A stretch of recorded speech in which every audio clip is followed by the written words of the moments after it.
Sir sir मेरी पत्नी ने सुसाइड कर ली सर। आप जल्दी से चलिए। लेकिन क्यों की? क्या तुम उसे तकलीफ देते थे? नहीं मैडम, मैं तो अपनी बीवी से बहुत प्यार करता था। पता नहीं उसने ऐसा क्यों किया। कोई बात नहीं, हम चलकर देखते हैं कि उसने ऐसा क्यों किया।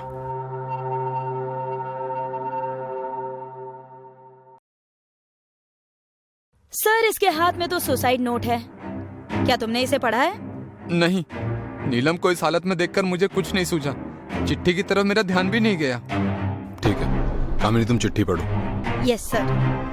मैं नीलम अपने पूरे होशो हवास में अपने जीवन को खत्म कर रही हूँ।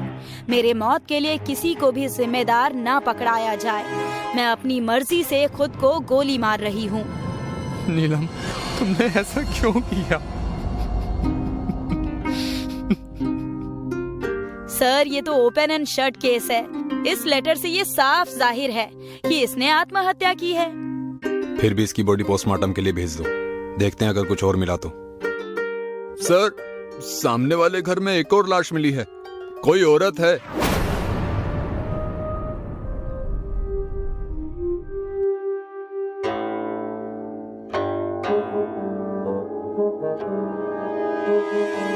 ये तो मिसेस वनीता हैं। पिछले 10 सालों से हम पड़ोसी हैं। इन्हें क्या हुआ? आज हो क्या रहा है? क्या आज सुसाइड डे है? सब लोग आत्महत्या कर रहे हैं। नहीं कामिनी, ये आत्महत्या नहीं लगती। ठीक से देखो, यहाँ ना तो मर्डर वेपन है और ना ही कोई चिट्ठी। एक काम करो, फोरेंसिक वालों को बोलो कि पूरा घर छान मारे, देखें कुछ मिलता है क्या, और इसकी भी बॉडी।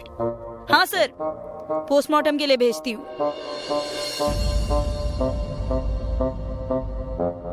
क्या हुआ आपको? पहले तो आप दुखी थे, पर अब बहुत डरे हुए लग रहे हैं। नहीं, ऐसी कोई बात नहीं है, पर पहली बार 2-2 लाशें देखी और वो भी इतने कम समय में, इसलिए थोड़ा सा डर लगा। चिंता मत कीजिए, आप हमारी टीम को अपनी सारी डिटेल्स दे दीजिए और अपने घर जाकर आराम कीजिए। आगे हम देखते हैं। Thank you sir.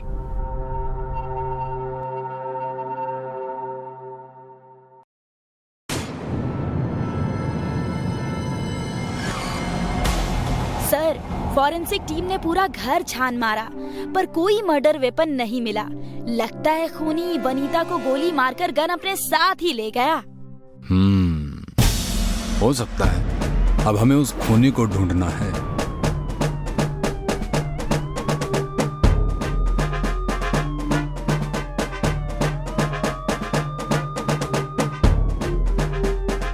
Sir, postmortem की रिपोर्ट आ गई, आपको ये देखना चाहिए। ये कैसे हो सकता है? नीलम ने तो आत्महत्या की है, फिर वनीता कैसे मर सकती है? यही तो समझ नहीं आ रहा है सर, आखिर ये कैसे हो सकता है? रिपोर्ट में कुछ गड़बड़ तो नहीं हुई ना? तुमने पूछा ठीक से? रिपोर्ट देखने के बाद मैंने खुद उनसे 10 बार पूछा। उन्हें भी ये बहुत अजीब लगा। रिपोर्ट के मुताबिक नीलम और वनीता का खून एक ही गोली लगने से हुआ है। मतलब इन्हें वनीता के बॉडी से जो बुलेट मिली है, उसी से नीलम भी मरी है। पर सर, नीलम ने तो आत्महत्या की है, फिर वो कैसे वनीता को गोली मार सकती है? और एक गोली से 2 लोग कैसे मर सकते हैं, वो भी 2 अलग अलग जगहों पर? यही तो बात समझ में नहीं आ रही। लगता है हम गलत डायरेक्शन में सोच रहे हैं। मतलब? क्या हो अगर नीलम ने आत्महत्या ना की हो, उसका भी किसी ने खून किया हो? किसने? वही तो पता करना है कामिनी जी। चलिए। क्या बात है सर, आप यहाँ? मुझे बुला लिया होता मैं आ जाता। नहीं, ठीक है, आपसे कुछ सवाल करने थे। जी कहिए। जब नीलम ने खुद को गोली मारी तब आप कहाँ थे? मैं बेडरूम में था और नीलम हॉल में थी। जैसे ही मैंने गोली की आवाज सुनी, मैं बाहर आया और देखा तो नीलम मर चुकी थी। क्या आप दोनों के अलावा उस वक्त घर में कोई और भी था? नहीं सर, सिर्फ हम दोनों ही थे। नीलम और वनीता का रिश्ता कैसा था? दोनों में कभी कुछ कोई अनबन या झगड़ा था? बिल्कुल नहीं सर, दोनों बहुत अच्छी सहेलियां थी। ये वनीता के पति कहाँ हैं? उन्हें कुछ पता नहीं है क्या इस बारे में? सर, वो ज्यादातर बाहर काम करते हैं, घर में बहुत कम रहते हैं, पर मैंने उन्हें खबर कर दी है, वो आ जाएंगे। वो जैसे ही आएंगे उन्हें थाने भेज देना।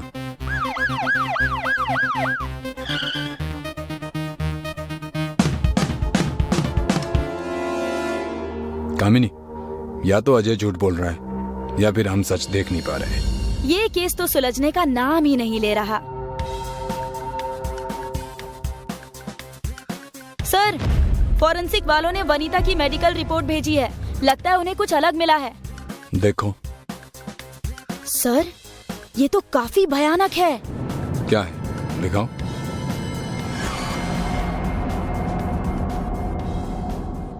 मैंने कहा था ना, चलो अब मजा आएगा।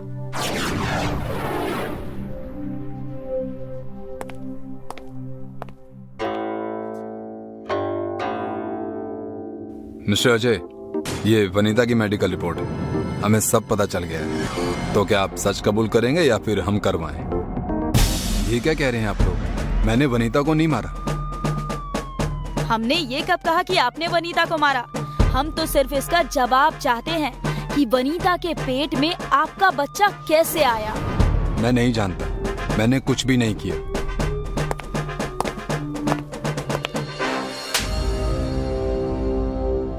बताता हूँ सर, मारिए मत। मेरा और वनीता का अफेयर चल रहा था, पर वो पेट से थी ये मुझे नहीं पता था। क्या ये डायरी तुम्हारी है? जी हाँ। इसकी और नीलम की चिट्ठी की हैंडराइटिंग मैच करवाओ। सेम है सर। इसका मतलब नीलम ने आत्महत्या नहीं की। मैं आपको सब सच बताता हूँ सर। वनीता और मेरे बारे में नीलम को पता चल गया था। इसकी वजह से हम दोनों के बीच बहुत झगड़ा हुआ।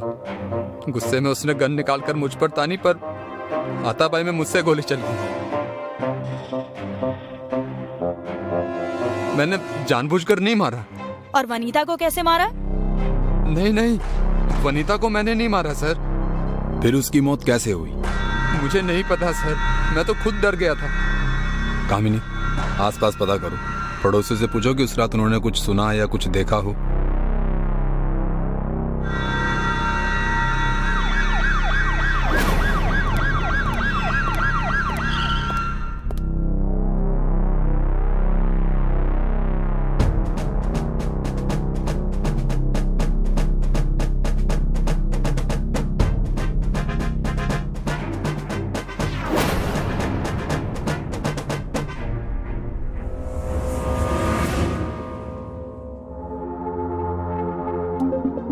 सर, हमने आसपास के सारे पड़ोसियों से पूछा। बहुत से लोगों ने यही कहा कि उन्होंने सिर्फ एक गोली चलने की आवाज सुनी थी। और सर, ये फॉरेंसिक की रिपोर्ट मैं एक बार फिर से देख रही थी, तो मैंने देखा कि नीलम और वनीता की मौत एक ही समय पर हुई है।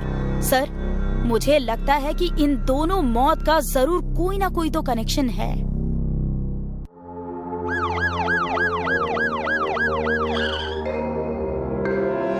कामिनी, बहुत दिनों से एक बात दिमाग में घूम रही थी।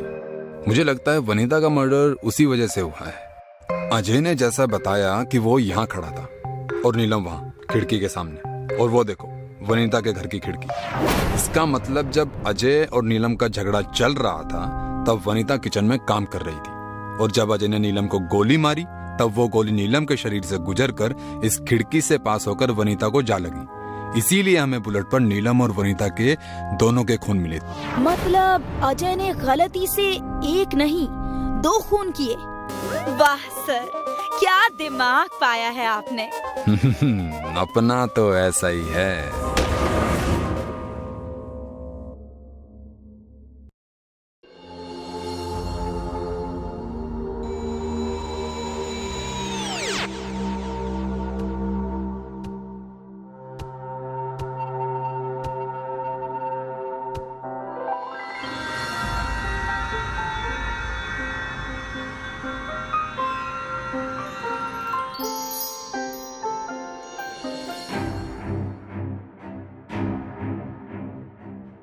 Wow, that's great. ये सिक्के और घड़े बहुत प्राचीन काल के हैं।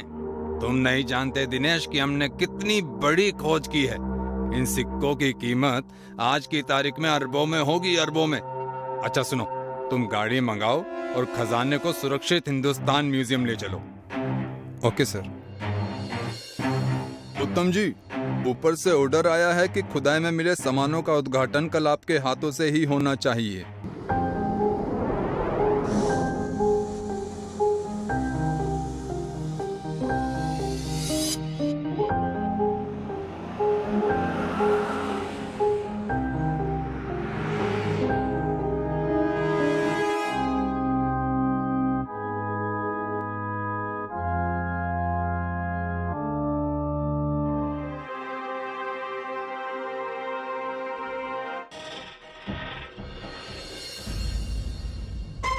सब खाली है।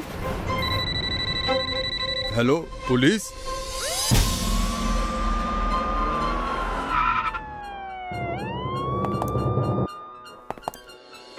ना ही ताला तोड़ा गया है और ना ही ताले से कोई छेड़खानी की गई है। इसका मतलब ये है कि ये कारनामा म्यूजियम के स्टाफ में से ही किसी ने किया है। आप यहाँ क्या करते हैं? सर मैं यहाँ का इंचार्ज हूँ, सतीश सिंह। तो सतीश जी, आप बता सकते हैं कि ये कैसे हो गया? आप तो इंचार्ज हैं, मतलब कैसी सिक्योरिटी है? कहीं इन सब के पीछे आपका हाथ तो नहीं? सर कैसी बात कर रहे हैं? मैं 25 साल से पूरी ईमानदारी के साथ काम कर रहा हूँ। मैं खुद हैरान हूँ ये कैसे हो गया। तुम बताओ, खुदाई से मिला सामान अंदर रखने के बाद कोई अंदर आया था या कोई बाहर गया हो? जी सर, खुदाई में मिला सामान कल 5 बजे लाया गया था। फिर 6 बजे म्यूजियम बंद हो गया था। सब लोग चले गए थे, लेकिन 7 बजे सतीश जी और उत्तम जी दोबारा अंदर गए थे। सर इनके आने तक सीसीटीवी भी ठीक था, लेकिन जाने के बाद सब खराब हो गया था। कामिनी जी, आप चेक करके आइए। Yes sir.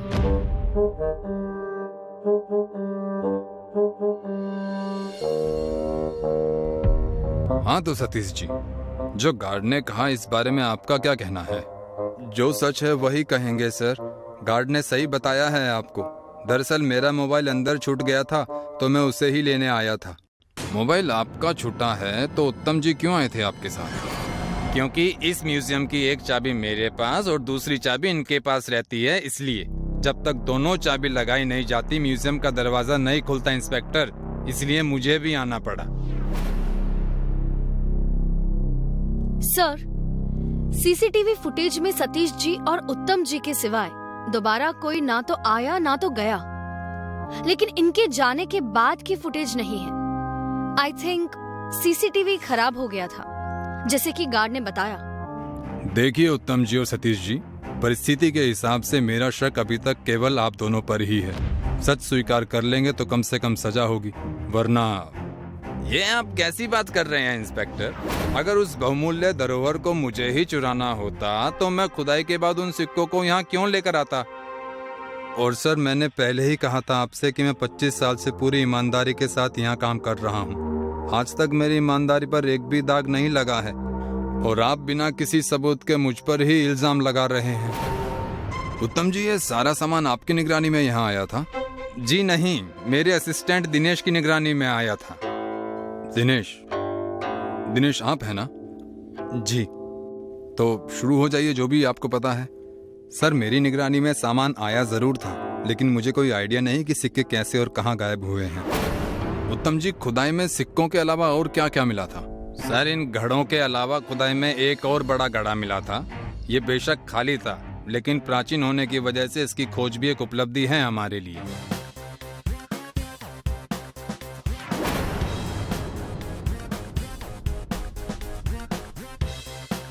उत्तम जी, सतीश जी, चोर पहले से ही अंदर था। क्या? पहले से? ये कैसे हो सकता है?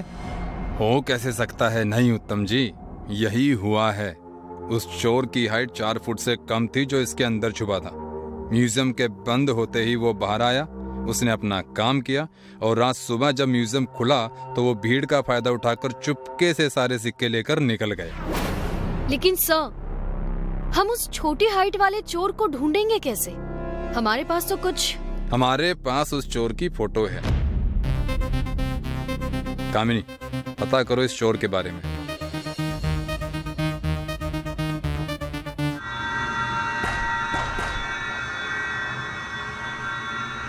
सर, छोटी हाइट वाले चोर का पता चल गया। नाम गुड्डू छतरी है और सट्टा गली खोली नंबर 12/2 में रहता है।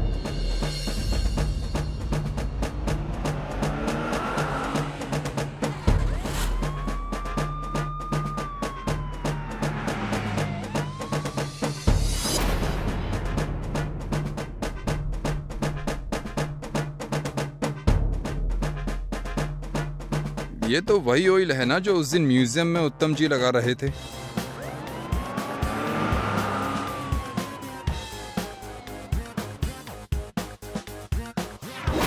आइए आइए इंस्पेक्टर साहब, क्या पियेंगे, चाय या कॉफी?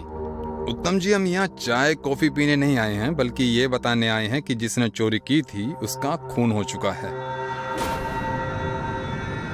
और जिससे चोरी करवाई है उसने गुड्डू को इसलिए मारा है ताकि हम उस तक ना पहुंच पाए। वैसे आप ये ऑयल कब से लगा रहे हैं सर?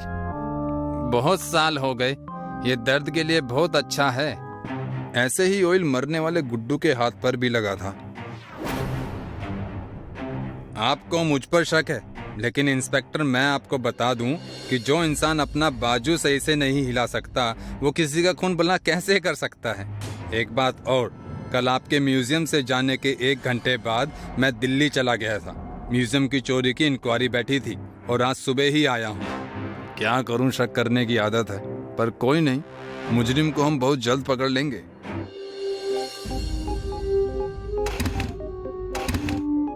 दिनेश, मैं स्टार्ट करने में मदद करूं? दिनेश, तुम्हें कहीं चोट लगी है क्या? नहीं सर। क्यों? फिर तुम्हारी बाइक के हैंडल पर यह दर्द वाली ऑयल कैसे लगी? वो उत्तम सर के मालिश की थी तो हाथ धोना भूल गया था। मैं हाथ धोकर आता हूँ। हाथ बाद में धोना, पहले मैं जो पूछूंगा उसका जवाब दो, नहीं तो मैं तुम्हें पूरा धो डालूंगा, वो भी बिना साबुन के। गुड्डू को क्यों मारा? क्यों मारा? बोल। सर मारी मत, सर मारी मत। मैं बताता हूँ सर। सर, मुझे जैसे ही पता चला कि सिक्कों की कीमत अरबों में है तो मुझे लालच आ गया और मैंने ये सब प्लान कर लिया। और मैं गुड्डू को पहले से ही जानता था तो मैंने ही उससे सिक्के चुराने के लिए कहा था और 5 लाख में डील डन कर दी थी। लेकिन बदकिस्मती से उसे उन सिक्कों की कीमत का पता चल गया और वो आधे पैसे मांगने लगा।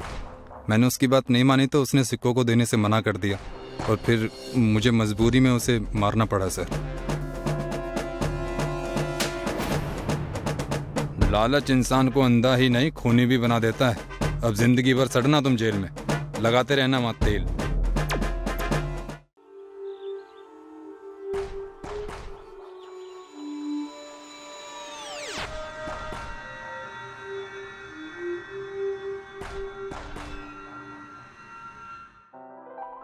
प्लास्टिक की थैली तो बहुत भारी लग रही है, क्या होगा इसमें?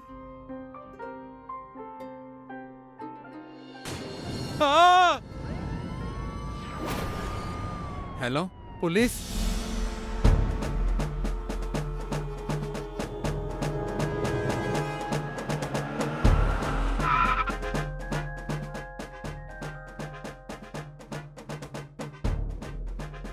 पहचान छुपाने के लिए कातिल ने विक्टिम का चेहरा बुरी तरह से बिगाड़ दिया है सर। कोई बात नहीं कामिनी जी, एक्सपर्ट इस महिला का चेहरा बना लेगा। तुम एक काम करो, आसपास के जितने भी घर हैं सबसे पूछताछ करो। Okay sir.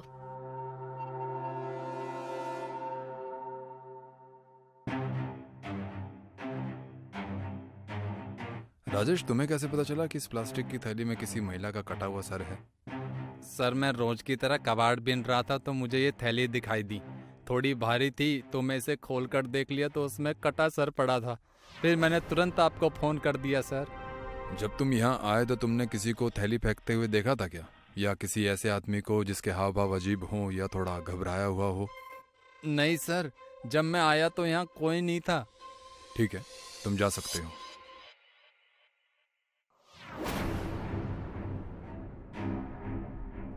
कामिनी जी, इस नदी पर आने जाने वाले सारे रास्तों पर जितने भी सीसीटीवी हैं, आज से पिछले 10 दिन तक के मुझे वो सारी फुटेज चाहिए।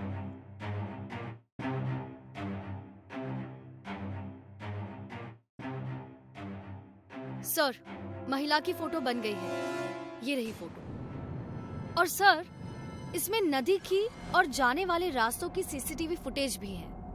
फोटो को सभी पुलिस चौकी में भेज दो और सीसीटीवी फुटेज चेक करो। मैं कमिश्नर सर के ऑफिस जा रहा हूँ और मेरे आने तक सारी रिपोर्ट चाहिए। जी सर।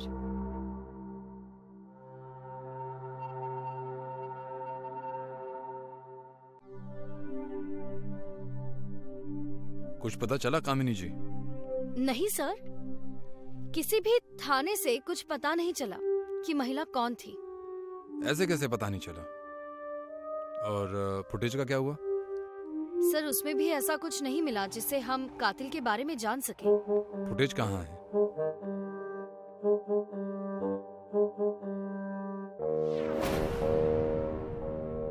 जी, कातिल का पता चल गया। कौन है सर? ये है कातिल। सर आप ये पूरे यकीन के साथ कैसे कह सकते हैं? गौर से देखो इसे। इस फुटेज में और बाकी फुटेजेस में सभी लोग बिना मास्क और कैप के हैं, और ये आदमी बारिश वाले दिन में कैप पहनकर चल रहा है और कोरोना के जाने के साल भर बाद भी मास्क लगाकर घूम रहा है। पता है क्यों? क्यों सर? क्योंकि इसे भी पता है कि रास्ते में सीसीटीवी कैमरा है। लेकिन सर ये भी तो हो सकता है कि ये आदमी गंजा हो, या उसके सिर पर डैंड्रफ हो, उसके बाल झड़ते हो, या उसे स्टाइल में रहना पसंद हो, और इन्हीं सब वजह से लोग कैप पहन लेते हैं सर। राइट, लेकिन इस पर शक करने का कारण ये है कामिनी जी कि ये आदमी उसी रोड के अगले सीसीटीवी फुटेज में नहीं, लेकिन 10 मिनट बाद वापसी वाले फुटेज में वो है, और इसी बीच में वो घाट है जहां हमें कटा हुआ सर मिला था। वाह सर, आप तो सच में कमाल है। अपना तो ऐसा ही है। आरटीओ ऑफिस से इस बाइक की डिटेल्स निकालिए।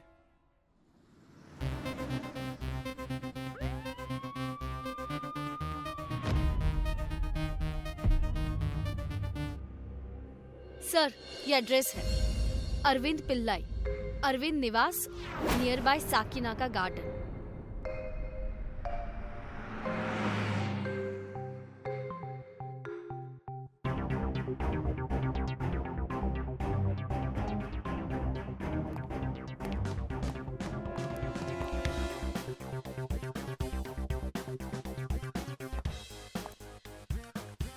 अरविंद पिल्लाई। जी हाँ, कहिए। मैं इंस्पेक्टर राठौर। आप इस महिला को जानते हैं? जी हाँ, ये सुलोचना जी हैं, मेरी किराएदार। बोलिए क्या बात है? इनका कत्ल हो गया है 2 दिन पहले। तुम्हें नहीं पता? क्या? किसने मारा? यही तो पता लगाने हम यहाँ आए हैं। इनके घर में कौन कौन है? जी कोई नहीं, वो अकेली ही रहती थी। जब वो घर नहीं आई तब तुमने रिपोर्ट क्यों नहीं लिखवाई? सर इसलिए नहीं लिखवाई क्योंकि सुलोचना जी का ऐसा करना रूटीन था। कभी कभी तो 15-20 दिन घर नहीं आती थी। हो सकता है उनका काम ऐसा हो। सर इस अरविंद को देखकर ऐसा लगता नहीं है सर कि इसने कत्ल किया होगा। तुम्हें ऐसा क्यों लगता है? देखा नहीं सर आपने?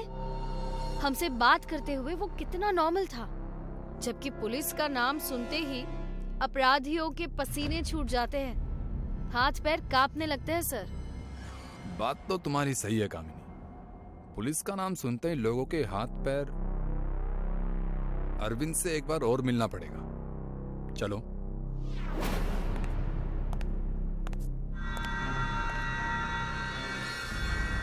माफ करना अरविंद, मेरा मन में एक सवाल है, मैं वही क्लियर करने आया हूँ।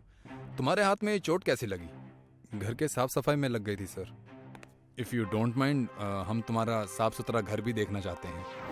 देखिए आप लोग ऐसे किसी के घर में नहीं घुस सकते, पर हम तो घुस चुके हैं अरविंद जी। पूरे घर की तलाशी लो।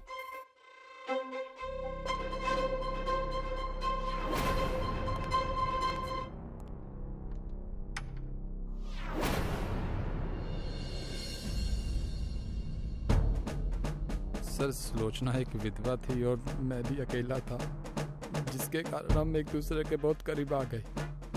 एक दिन मुझे कुछ पैसों की ज़रूरत थी तो मैंने सुलोचना से 5 लाख रुपए लिए थे, लेकिन वो पैसे बिजनेस में डूब गए, जिसकी वजह से वो मुझे आए दिन टॉर्चर कर रही थी सर। मेरी परिस्थिति समझने की बिल्कुल भी कोशिश नहीं कर रही थी। जब तक सह सकता था सहा, लेकिन उस दिन बाद हाथ से निकल गई थी। वो एक एक्सीडेंट था, लेकिन मैं उसकी लाश देखकर डर गया था सर, और इस क्राइम को छुपाने में जुट गया। जो रिश्ते कड़वे हो जाए उनसे दूर जाना अच्छा होता है अरविंद जी, जान से मारना नहीं। अब सड़ो जेल में उम्र भर।